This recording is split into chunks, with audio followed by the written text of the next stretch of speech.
Drive Home with Stacey and J Sbu, East Coast Radio. We know that the weekend was filled with love and roses. You could have been doing anything right now, but you chose us, so donkey. And from that to a very serious conversation. You are going to hard relate, especially if you are the eldest and you work in your family. You need to help us out. It is your place. It is your responsibility. It is your purpose. This is a real conversation that I'd like for us to have, right? And guys, it's uncomfortable to have this kind of conversation. It's heavy, it's draining, and it leaves you with no money in your bank account. Whoop. We call it helping out, we call it being there for blood, because, blood is thicker than water. But let's look at what's actually happening, right? It all starts with that WhatsApp message. Ding! Can I please have a 200 Rand, I just want to get by. Then it's a 500 Rand for electricity. Then it's, some money for this car part. And then it's school fees all of a sudden. And then every time that this money is being asked of you, it's wrapped up in this thick layer of guilt. Mm-hmm. And because you are the family member who apparently made it. And some parents, mothers specifically, will use the line, you've got a big head. And it took me 9 months. Yeah. I risked my body for you. Yeah, for you. I and risked my therefore marriage. You must give me. So the thing is, we will obviously deflect with humor as much as we possibly can, because Jay's right. It is an uncomfortable conversation, but it's one that's necessary. Yeah. Okay? You are now no longer a member of this family. You are basically a fabulous looking ATM. And when people see you, they're like, this is... In exchange for my sad story, you will just give me the cash money dollar without any consideration also for where you're at in your life. Because apparently you just have an endless stream of money, right? So that line is the important one that we want you to think about, because we all have to tread it at some point. You're not really in a position to be giving people this money, but you are seen as that particular person. Yeah. You are the oldest. Yeah. You are the one who works. You are whatever. You're the responsible child, the good daughter, whatever it may be. So if you don't do it, the idea of saying no to this family member is almost more gut-wrenching than how you're going to pay your own bills, how you never mind are going to get to the end of the month. So the reality of it is that this is something that many of us face, and if helping leaves you anxious and resentful, then it isn't a gift, okay? It is a level of debt that you quite literally never signed up for, and it's actually classified as financial abuse, even if it comes with a hug and a high five and an OG, thanks so much.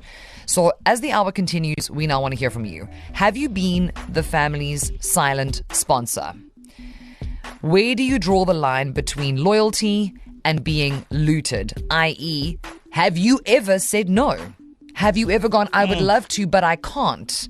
Even if you could, you're like, this now feels like it's too much, because there's always something. Have you been the family's silent sponsor?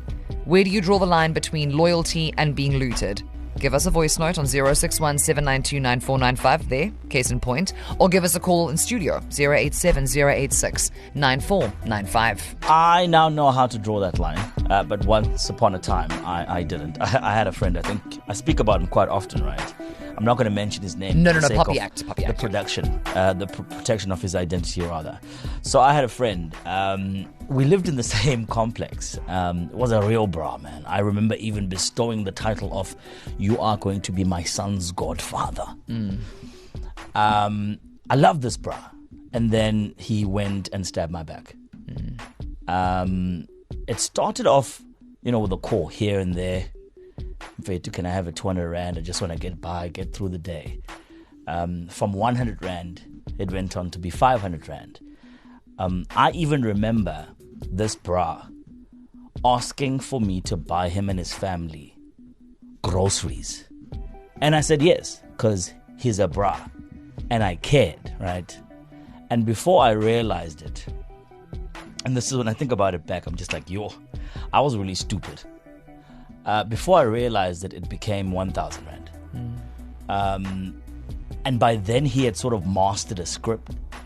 He knew how to manipulate me. He knew how to get in using certain words so that I give into the idea of giving him the money, He always positioned me as the type of guy who would never disappoint him. Yeah. I know when I J Sbu, you've always got my back. You're that, this is real love, And And I fell for it, And I suppose it's also because I really enjoyed the feeling of being needed. Yes. And to be the guy who could take care of the people that were in his life. What I didn't realize was that I wasn't being appreciated the way that I thought I was being appreciated. And I was being used, both financially and emotionally. And there was a point in time in my life where things got really dark. Really, really dark, where I couldn't even afford to sort myself out or to even sort my son out. And that very bra that I bestowed the title of Godfather, best friend, wasn't there. Yeah. And I've got to live with that sometimes. And when I think back, I'm just like, yo, dude. That was messed up. Yeah. That was messed up. Now, forgive me. Those who are coming to ask me for 50 Rand even. Bro, I can't. I've got too much trauma. I can't. And that's the thing. It's generally going to take something that's awful and heartbreaking and devastating for you to eventually draw a line, right? Because again, these are people who you love. It's your family. It's your friends. So where is that line for you? On the line, literally, from Durban, we are going to call this person Anonymous. Yeah, welcome. Good, how are you? Oh, girl, traumatized. You sound very triggered. for this type of conversation. I'm worried. Talk to us. Oh, guys, where do we begin? I think let's just start with, where do you realize, where do you draw the line? And I think for me, what sort of saved me was when I had to ask myself, am I helping you or am I hurting me? And, guys, when I tell you I have been the silent sponsor, I want to say 8 or 9 years. And, as Jay said, it started off with the $50 here, $50 turns into $500. And I mean, in that moment, you feel so good because, I love you and I'm helping you. And you are now able to do the things that you could not do. But then I go home and I'm like, shucks, but now I can't do 1, 2, and 3. And I think where I sort of decided, you know what, I am not doing this anymore, was when I was put in a position and I couldn't pay my own bills. I was having the bank call me, be like, sister girl, you are late on.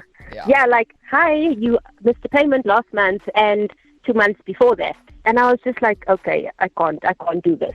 And having those real conversations I think it was the scariest thing I have ever had to do in my life, because one of those conversations was with my mom, who then proceeded to, guys, when I tell you this woman sent me to the lion's den and back. She was like, I carried you for 9 months. I was in labor for 13 hours. And I think a lot of people can sort of resonate with that, because moms, I don't know, do moms sort of have a title that was given to them when we were born that we are unaware of, that they are just like these super beings who walk the earth and are entitled to a chunk of your paycheck? And I mean, I say this with the utmost respect. If you are in a position to help your family members, by all means.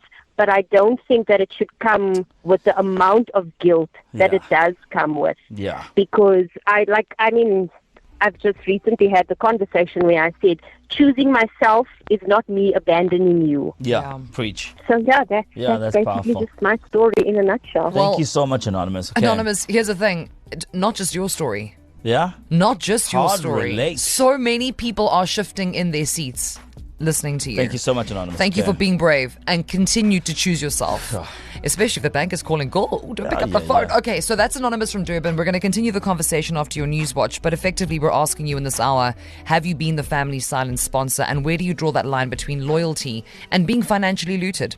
So we have turned to a registered counsellor, her name is Linda Turner, about the art of saying no when yes is not just costing you money, it is costing you your peace of mind. Have a listen. My name is Linda Turner. I'm a registered counsellor based in the Hillcrest area, and I'm registered with Health Professional Council.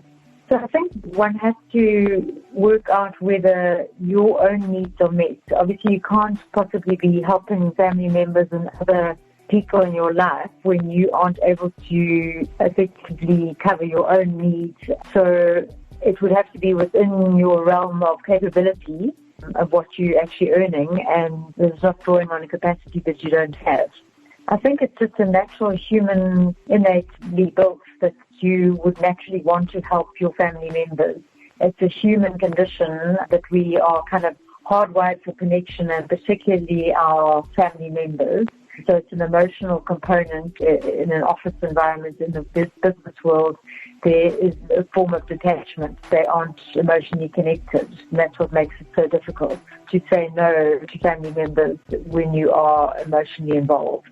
So I think it would be just to explain, so it's always good to explain why, and, being kind but being firm so that they realize you're not being difficult. In fact, you don't have the capacity, the reasons why you can't do it, and that potentially in the future, should things change and should you have the capacity, you would always try and meet anything that they would need.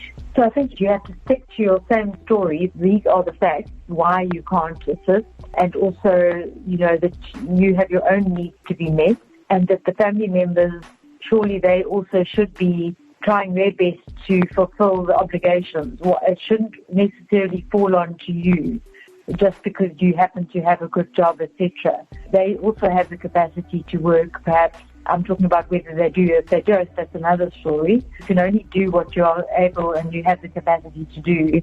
So you need to stay strong and stay with your story, because then slowly it will sink in that actually you aren't going to back down and things aren't going to change. And that's the way that they might just eventually stop asking. But to try and perhaps support them in other ways that don't include financial reasons, so that you can do other ways of supporting them. I think that would be a way of showing them that you do still care. It's just financially you're not able to meet their needs.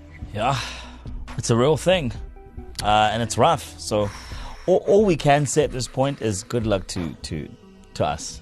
Yes. Yeah, basically. To all the eldest daughters. Yeah. The eldest children. Yeah. Yeah. Good afternoon. Stacey and J Sbu, KZN's #1 hit music station, East Coast.